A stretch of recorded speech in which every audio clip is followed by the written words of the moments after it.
प्रिय दर्शकों, सादर अभिवादन। मैं हूं प्रियंका शर्मा और आप सभी के समक्ष लेकर उपस्थित हूं विश्व का प्रथम अद्भुत कार्यक्रम ऋषि विद्या सत्र।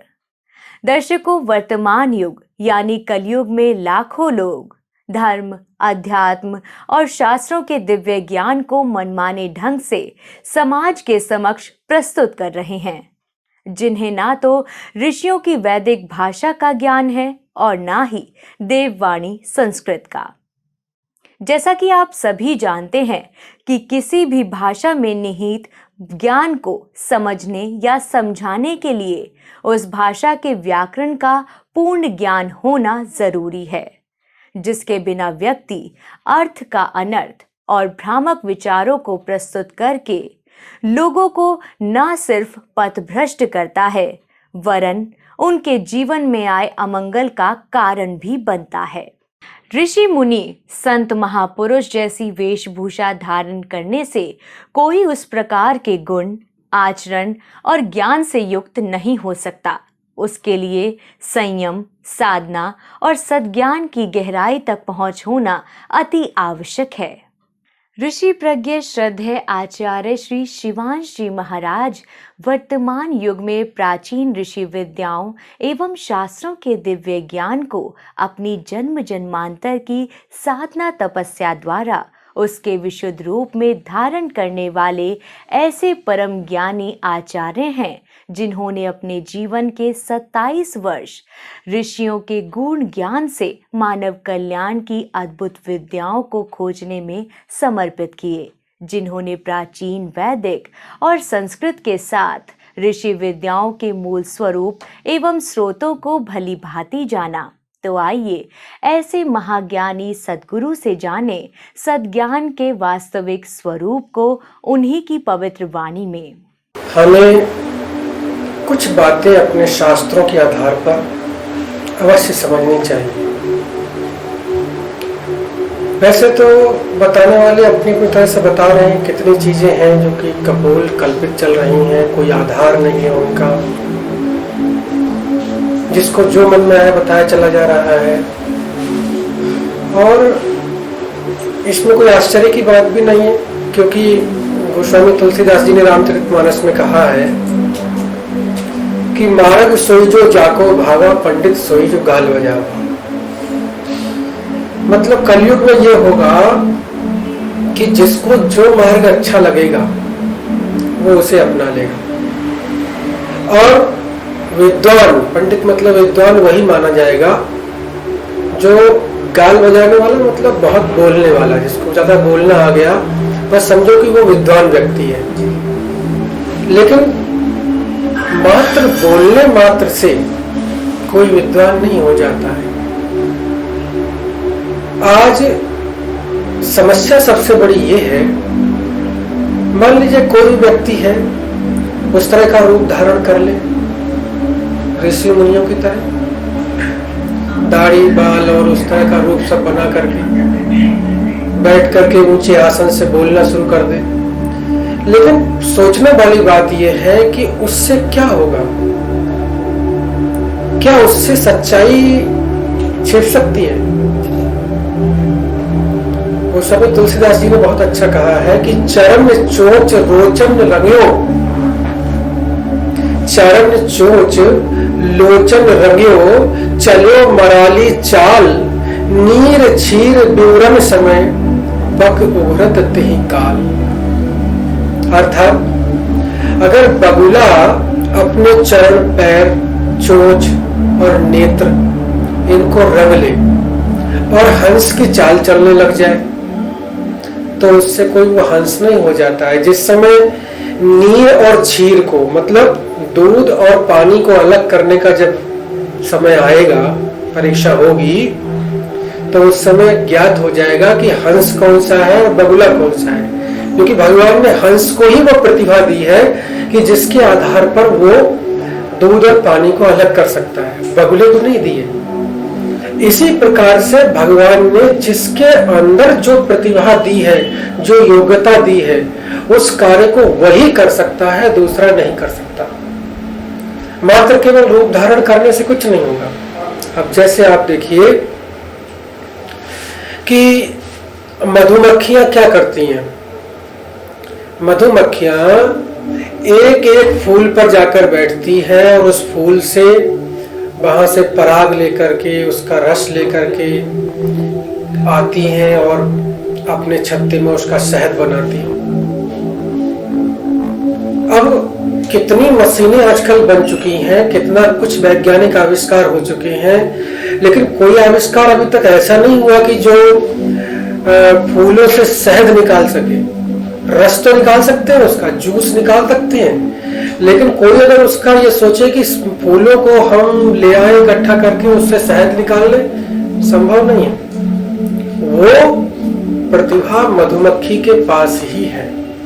इसी प्रकार से पिता परमात्मा ने कुछ ऐसे ज्ञानी विद्वान जन्म जन्मांतर की साधना और तपस्या से जो दिव्यात्मा, पुण्यात्मा, ज्ञानात्मा हो चुके हैं और जिनके अंदर वो शक्ति आ चुकी है कि जिसके आधार पर वो पुरातन हजारों शास्त्रों, ऋषियों, मुनियों, ज्ञानी जनों की वाणी, अवतारी पुरुषों की जो ध्वनि वायुमंडल में गूंज रही है, उन सब को वो आत्मसात करके और उसकी शक्ति से किसी का भला कर सके, हित कर सके।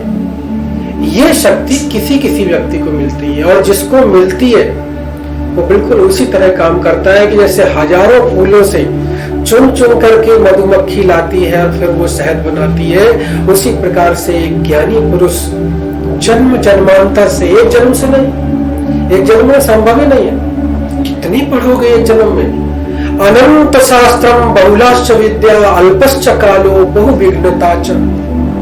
अनंत शास्त्र हैं, बहुत सी विद्याएं हैं, थोड़ा सा समय है और उसमें भी बहुत सारे विघ्न हैं। गोस्वामी जी कहते हैं कि गृह कार्य नाना जंजाल, घर के काम में इतने जंजाल हैं, इतनी समस्याएं हैं कि आदमी बेचारा फंसा रहता है, उसी बाहर नहीं निकल पाता। तो ऐसी स्थिति में अब वो क्या चीज खोजे, क्या प्राप्त करे, उसके पास इन सब चीजों का समय नहीं है। वो कर भी नहीं सकता, इतने शास्त्रों को, बड़े बड़े शास्त्रों को पढ़ सके और फिर घर गृहस्थी, परिवार, दुनियादारी भी चला सके, ये संभव नहीं है उसके लिए। तो उसके लिए परमात्मा ने अपने देवदूत रूप में किसी को भेजा और कहा कि तुम बिल्कुल चुन करके उसके लिए, बहुत सारी चीज नहीं, बिल्कुल जैसे मक्खन निकाल कर देते हैं ना, इस तरीके से बिल्कुल निकाल कर क्रीम चीज जो है वो उसे दो और उससे कहो लो, इससे तुम अपना कल्याण करो, इसके लिए भेजा। अब जो काम वो कर सकते हैं, जिनके अंदर वो क्षमता है, वो शक्ति है, उनको व्यक्ति ढूंढ नहीं पाता या वो उसे मिल नहीं पाते। हाँ, जो नकली है वो मिल जाते हैं। परिणाम ये निकलता है उसका कि वो व्यक्ति भ्रमित हो जाता है और उसके भ्रमित होने के बाद वो उस लाभ से वंचित हो जाता है जो उसे मिलना चाहिए। आप स्वयं सोचिए इस बात के लिए। दो चीजें हैं, एक वैदिक भाषा है, एक संस्कृत भाषा है। अब आम जनता के लोग तो ये समझते हैं संस्कृत है, ये तो संस्कृत में लिखा है, ये संस्कृत में लिखा है। अब लोगों को ये नहीं मालूम है कि संस्कृत में लिखा है, संस्कृत अलग है, वैदिक अलग है, दोनों भाषाओं में बड़ा अंतर है। अब आप बताइए, आपके सामने मैं संस्कृत का एक श्लोक बोल रहा हूँ, मान लीजिए मैंने श्लोक बोला आपके सामने कि त्वमेव माता च पिता त्वमेव त्वमेव बंधुश्च सखा त्वमेव त्वमेव विद्या द्रविणं त्वमेव त्वमेव शरणं मम देव देव। अब अगर इसका मैं अर्थ ना भी बताऊं आपको तो कुछ ना कुछ आपके समझ में आ गया होगा, अधिकांश आ गया होगा कि इसमें कुछ ऐसा ऐसा कहा जा रहा है कि ये परमात्मा तुम ही माता हो, पिता हो, इस तरह से बंधु हो, सखा हो, कुछ ना कुछ समझ में आपके आ गया। ये संस्कृत भाषा है। अब मान लीजिए मैं वैदिक बोलता हूं आपके सामने, आनो भद्रा कर्तवो यंतो विश्वतो दधाशो अपरिताश उद्भिदा। अब आप बताइए इसमें आप क्या समझे? आपको इसमें कुछ भी समझ में नहीं आया होगा। क्यों? क्योंकि कारण क्या है तो देवनागरी लिपि, वो भी और ये भी, लिपि तो दोनों देवनागरी है, लेकिन अंतर इतना है कि वैदिक वाङ्मय जो है वो उसका व्याकरण अलग है, उसके उच्चारण का जो तरीका है वो अलग है, प्रक्रिया उसकी अलग है, और जो संस्कृत है उसकी प्रक्रिया अलग है। संस्कृत में श्लोक होते हैं और जो वैदिक वाङ्मय है उसमें मंत्र है, और उन मंत्रों का उच्चारण उदात्त, अनुदात्त, स्वरित, इन स्वरों के आधार पर होता है। हमारा कोई उद्देश्य नहीं है इस बात से कि दुनिया में कौन क्या कर रहा है, ना तो किसी को हम इस चीज से रोकने के लिए प्रयास कर रहे हैं कि तुम ऐसा मत करो, और न कोई हमें उसके ऊपर कोई कटाक्ष व्यंग करना है। लेकिन जब कभी सुनते हैं इस तरह की बात तो मन को बहुत पीड़ा होती है। जैसे मान लीजिए शब्द है मंत्र, अब मंत्र है, उसको मंत्र उच्चारण करना है, लेकिन बहुत लोग ऐसे होते हैं, मैंने देखा कि मंचों से बोल रहे हैं, क्या बोलते हैं? मंत्र, ये वाला मंत्र पढ़ो। अब बताइए कि जो मंत्र नहीं बोल रहे हैं उसको मंत्र बोल रहे हैं। एक शब्द, मंत्र एक शब्द, उसको मंत्र पढ़ रहे हो तो फिर पूरा जो मंत्र होगा उसे शुद्ध कैसे बोलोगे? आप बताइए। संभव ही नहीं कि आप उसे शुद्ध बोल सको। और जब शुद्ध नहीं बोलोगे तो फिर उसका फल कैसे मिलेगा? नहीं मिल सकता। आप जानते हैं पाणिनि शिक्षा में बहुत अच्छी बात कही है भगवान पाणिनि ने। वो कहते हैं कि एकः शब्दः सम्यक् ज्ञाता सुप्रयुक्तः स्वर्गे लोके च कामधुक् भवति। फिर से उच्चारण कर रहा हूं, एक बार ध्यान से समझिएगा। एकः शब्दः सम्यक् ज्ञातः सुप्रयुक्तः स्वर्गे लोके च कामधुक् भवति। तात्पर्य इसका यह है, अगर एक शब्द भी, शब्द के लिए स्फोट कहा गया, ब्रह्म कहा गया कि शब्द ब्रह्म है अपने आप में, तो एक शब्द भी अगर आपने सम्यक्तया, ठीक प्रकार से, सम्यक ज्ञाता, ठीक से जान लिया और सुप्रयुक्ता, अच्छी प्रकार से आपने उसका प्रयोग कर दिया, तो वो वैसे ही लाभ देता है जैसे स्वर्ग लोक में कामधेनु गाय मनोकामना पूर्ण करती है, ऐसे ही पूरा करता है। लेकिन आज क्या हो रहा है?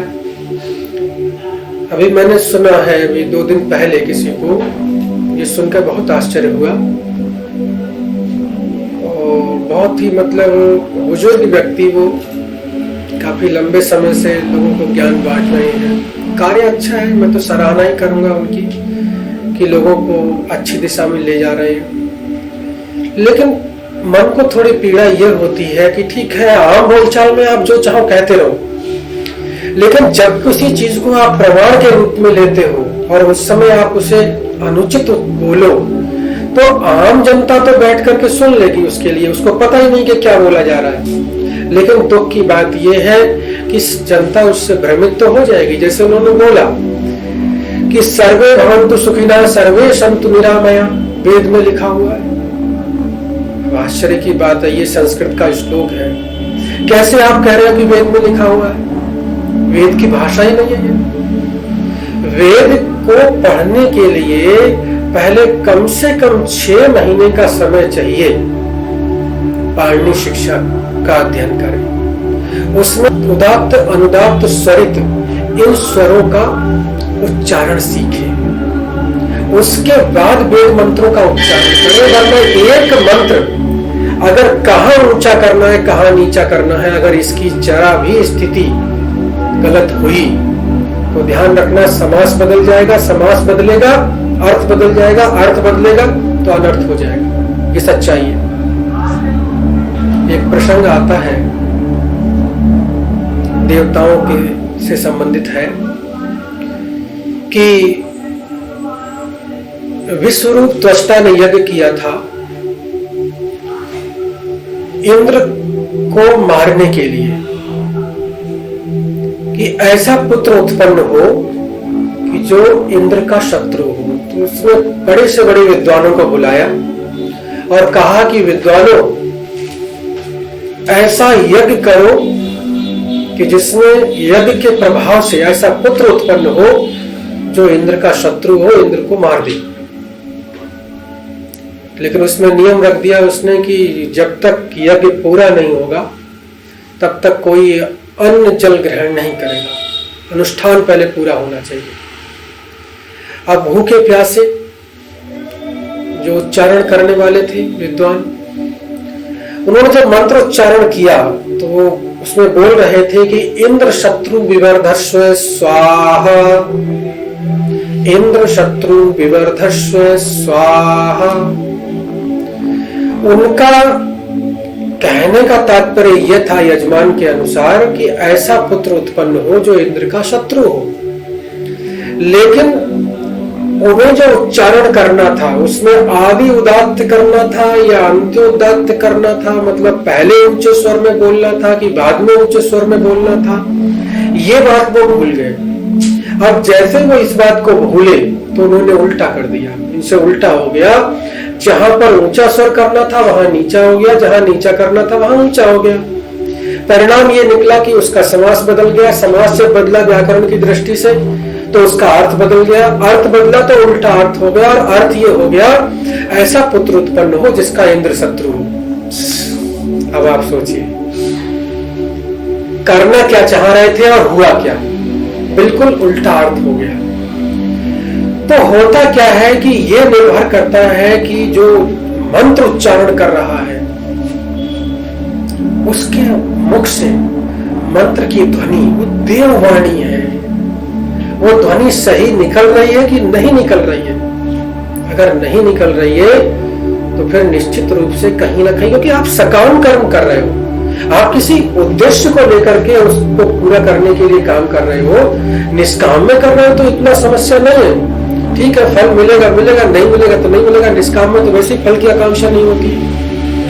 लेकिन अगर सकाम भाव से आप कर्म कर रहे हो और उस समय अगर आपसे त्रुटि हो गई तो संभव है कि फल तो नहीं मिलेगा, और कहीं अशुद्ध हो गया तो फिर उसका उल्टा अर्थ भी हो सकता है, वो हानिकारक भी हो सकता है। इसलिए शास्त्र ने कहा कि जो भी चीज बोलो उसको ठीक प्रकार से, अच्छी प्रकार से समझ करके तब उसके बाद में उसका प्रयोग करो। ज्ञान जरूरी है, बिना ज्ञान के कुछ नहीं हो सकता।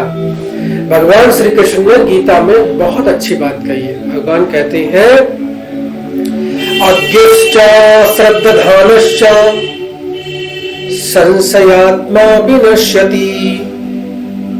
जो अज्ञानी है, अश्रद्धालु है और जो शंकालु है, जिसके अंदर संदेह रहता है, ऐसे व्यक्ति निश्चित रूप से विनाश को प्राप्त हो जाते हैं।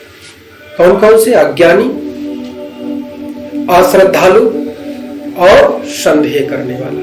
इन तीन के लिए बताया गया। ये तीन दुर्गुण हमारे अंदर अगर है तो सोच लेना चाहिए कि विनाश निश्चित है, हानि होगी ही होगी। अब इसके लिए करना क्या है? करना यह है कि आपको ज्ञान प्राप्त जरूर होना चाहिए। अगर ज्ञान प्राप्त हो जाएगा तो आप स्वयं अपना कल्याण कर लोगे, किसी की आवश्यकता नहीं है। कोई ऐसा नहीं होता कि कोई दूसरा आकर के आपके दुखों को दूर करेगा।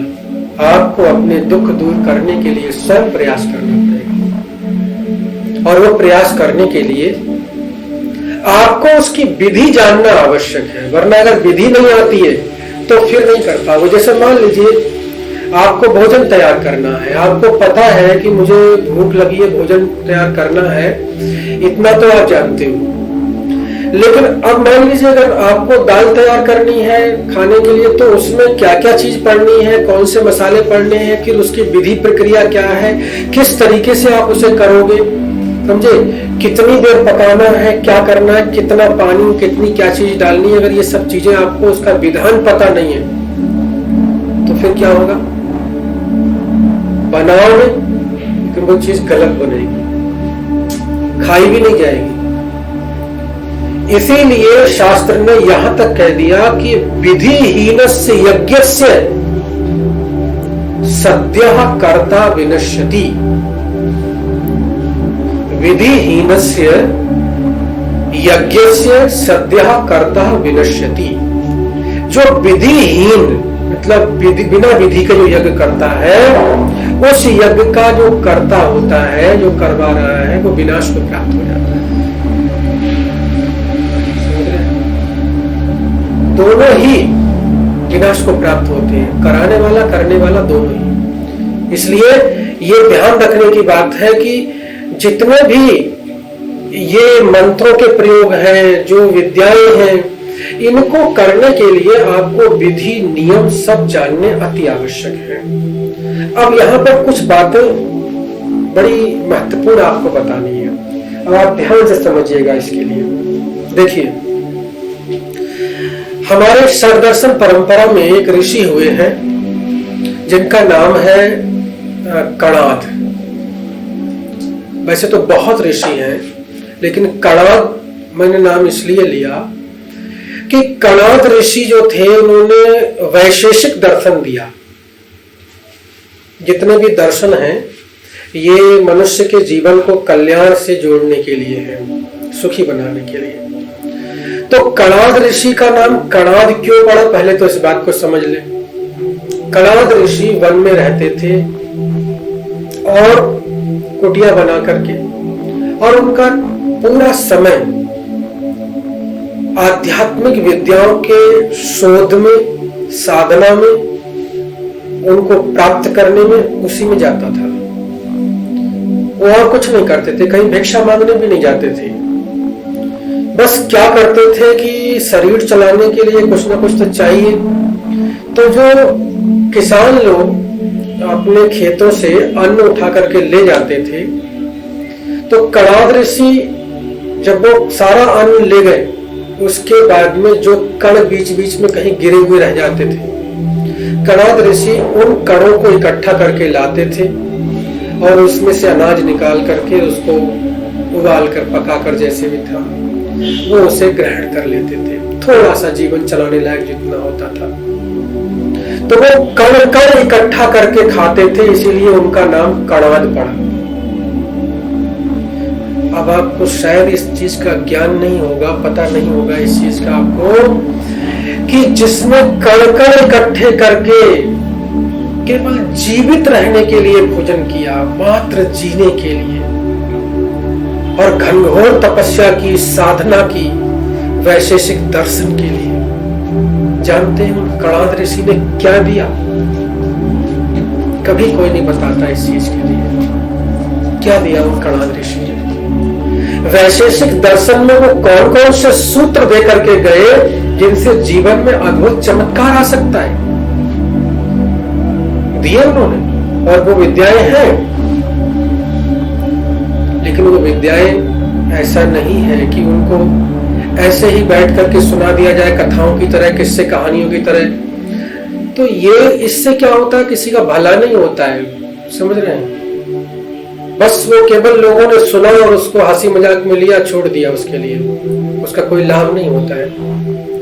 तात्पर्य कहने का यह है कि जितनी भी ये चीजें हमारी हैं, इन सबको लोगों ने एक हमारे अध्यात्म को, देखिए पूरा का पूरा जो अध्यात्म है वो है किस लिए? दुख निवृत्ति। एक ही उद्देश्य है अध्यात्म का, दुख निवृत्ति और परमात्मा प्राप्ति। अब अगर दुख निवृत्ति का कारण वो नहीं बन रहा है, इसका मतलब हमारी पहुंच वहां तक है ही नहीं, हम उसे ठीक से पकड़ ही नहीं पा रहे। तो जैसे कणाद ऋषि ने वो विद्याएं प्राप्त की और प्राप्त करने के बाद उन्होंने कहीं संग्रहित किया, उनके लिए शिष्यों को दिया, बताया, ऐसे ही अन्य ऋषियों ने दिया, जिसमें हारित है, जावाली है। जावाली अद्भुत ऋषि थे, अरे क्या कमाल की विद्या उन्होंने खोजी है जावाली ऋषि ने। उनकी एक एक विद्या ऐसी है कि क्या कर सकते हो आप, आपको आश्चर्य होगा। शंख ऋषि हुए, लिखित ऋषि हुए, औदुंबरायण ऋषि हुए हैं, कितने नाम दूं मैं आपके सामने। और ऋषि ही नहीं, ऋषिकाएं भी हुई हैं, गार्गी, घोषा, अपाला, वागंबरणी ऋषिकाएं हुई हैं। इन्होंने सबने जो है कुछ ना कुछ चीजें ऐसी अद्भुत खोजी क्या? उनका उद्देश्य ऐसा नहीं था कि कोई चीज खोज करके और अपना भला करने के लिए उस चीज का प्रयोग करें। उनका उद्देश्य यह था कि मानव मात्र के कल्याण के लिए। बिल्कुल वो ऐसे थे जैसे ये मान लो आपकी जंगल में, निर्जन स्थान में कोई पौधा होता है, उस पर फूल खिलता है। अब बताइए कि वो बिल्कुल जंगल में, घनघोर जंगल में, यहाँ कोई नहीं जा रहा है, वहां पर एक पौधा उत्पन्न हुआ, बहुत सुंदर सा, उसमें प्यारा सा फूल लगा, सुगंध भी उसमें आ रही है। अब बताओ वो पौधा कभी ये कामना रखता है कि कोई मेरे पास आए और मेरी सुगंध ले जाए या मुझे देख करके प्रसन्नता प्राप्त करे? उसे ऐसी कोई कामना नहीं होती। वो जहां है वहीं खिला हुआ है और वो उस खिलने में ही प्रसन्न है। ऐसे ही ये ऋषि थे, इनकी कहीं कोई कामना नहीं थी। इनका एकमात्र उद्देश्य केवल ये था कि जो चीज उनको मिली थी बस उसको उन्हें प्रकट करना था जगत के लिए। अगर उन्होंने वो कार्य किया तो अविचारणीय बात यह है कि उस कार्य को करने के बाद उन विद्याओं को, उन रहस्यों को, उनका हुआ क्या आगे? कुछ हुआ? उनसे कोई लाभ प्राप्त हुआ? समाज का भला हुआ? बिल्कुल हुआ। अगर उसमें कुछ नहीं होता तो आप बताइए कि वशिष्ठ ऋषि के मार्गदर्शन में महाराज दशरथ ने श्रृंगी ऋषि को बुलवा करके और पुत्रेष्टि यज्ञ कराया। 4 पुत्रों की प्राप्ति हुई। पुत्रेष्टि यज्ञ की परंपरा थी ना, अगर पुत्र नहीं है तो पुत्रेष्टि यज्ञ करो, पुत्र की प्राप्ति होगी। धन नहीं है, महालक्ष्मी कृपा प्राप्ति महायज्ञ करो, प्राप्ति होगी। कुंभज विद्या, भोग ऐश्वर्य चाहिए, धन चाहिए तो कुंभज विद्या का प्रयोग करो। अगर मानसिक शांति चाहिए, कल्याण की ओर जाना चाहते हैं, वैष्णवी विद्या का प्रयोग करो। अगर आप चाहते हैं कि आपका प्रिय कोई अपना या आप स्वयं बड़े से बड़े कष्ट से बच जाए तो उसके लिए ब्रह्मश्रा विद्या का प्रयोग करो। कितनी विद्याएं हैं ऐसी, अलग अलग विद्या है, हर चीज के लिए अलग अलग विद्या है। लेकिन अभी क्या होता है देखिए, अगर आप किसी रोग से पीड़ित होते हैं तो किसी डॉक्टर के पास जाते हैं तो पहले डॉक्टर क्या करता है? वो परीक्षण करता है। सबसे पहले आपको जैसे आप जाओगे, जाने के बाद में आपको देखेगा, पूछेगा थोड़ा बहुत, उसके बाद कहेगा ठीक है ये वाले टेस्ट कराओ। वो 2, 3, 4 जो भी कराने होंगे अपने टेस्ट कराएगा और फिर उस टेस्ट के आधार पर आपका उपचार करना प्रारंभ करेगा। अब आप बताइए कि अगर आपको कोई एक समस्या होती है जीवन की, ऐसी समस्या जो शारीरिक रोग नहीं है या वैसी समस्या है जो दैवी समस्या के रूप में है, मतलब जो दिखाई नहीं पड़ती है लेकिन पीड़ा दे रही है, कष्ट दे रही है। अब उस समस्या का समाधान अगर आप करना चाहते हो और आप किसी विद्वान, किसी ज्ञानी, किसी पंडित, किसी विद्वान के पास गए, आपने कहा कि महाराज बहुत संकट में है, परेशानी, कष्ट में है, कुछ कीजिए। उन्होंने पूछा क्या समस्या है? आपने बताया ये समस्या है। हो सकता है धन की समस्या हो, कर्जा बढ़ रहा हो, स्वास्थ्य की हो, संतान की हो, कोई भी हो सकती है। लेकिन आपने जो कहा उसने उसको सुना और सुनने के बाद में कहा ठीक है तुम ऐसा करो, ये वाला मंत्र जप करो। कोई मंत्र जो प्रचलित है उन्होंने बता दिया और आपसे कहा जप करो। विचारणीय बात यह है कि जब एक रोग के लिए औषधि एक नहीं हो सकती तो फिर एक समस्या के लिए एक ही मंत्र कैसे होगा? और अगर एक ही मंत्र होता सब समस्याओं के समाधान के लिए, तो फिर ऋषियों को क्या आवश्यकता थी इतने सारे मंत्रों को प्राप्त करने की, और उस परमात्मा को क्या आवश्यकता थी इतने सारे मंत्र देने की। ये मंत्र कोई ऋषियों ने इनकी सृष्टि नहीं की, इनको बनाया नहीं। जब तपस्या में, अखंड तपस्या में बैठे थे, साधना में, जब देहाभिमान से रहित हो चुके थे, भूल चुके थे, उस समय जानते हैं उनको इन मंत्रों के दर्शन हुए थे आज्ञा चक्र पर। इसीलिए कहते हैं कि ऋषियों मंत्र दृष्टारा, ऋषि मंत्रों के दृष्टा है, सृष्टा नहीं है। ऋषियों ने मंत्र बनाए नहीं, उनके दर्शन किए। इसीलिए वेदों को कह दिया गया कि वेदा अपौरुषेया, वेद अपौरुषेय है, वेद किसी पुरुष ने नहीं बनाए। वेद जो है वो परमात्मा की दी हुई अद्भुत विद्याएं हैं। अब इसमें है क्या? अद्भुत विद्याएं तो हैं, लेकिन उनके अक्षरों को पढ़ने मात्र से कुछ हो जाएगा, ये सोच करके रखना थोड़ा यहां पर आपका अबोध वाला भाव है। क्यों? जैसे आप एक चीज देखिए, अगर आपको कोई फल दिया जाए खाने के लिए, कोई फल दिया जाए, मान लो बेल दिया जाए या नारियल दिया जाए, आपको नारियल दे दिया कि लीजिए ये नारियल, आप इसका भोग लगाइए। अब आप बताइए कि वो जटा वाला नारियल जो होगा आपको मिला, आप जानते हो नारियल है, बहुत अच्छी चीज है, लेकिन क्या उस नारियल को पकड़ करके ऐसे ही आप खाना शुरू कर दोगे? जटाओं सहित उसके लिए चबाना शुरू कर दोगे? आप बताइए, नहीं कर सकते ना। कैसे खाओगे? उसके ऊपर तो इतना सारा, इतना कठोर आवरण है, उसके ऊपर जटाएं हैं, फिर उसके अंदर एक आग कवच है, उसके अंदर उसको ऐसे खा सकते हो? अच्छा, खा लोगे तो क्या उसमें वो स्वाद या फिर वो संतुष्टि मिलेगी आपको? आप बताइए, नहीं मिल सकती ना।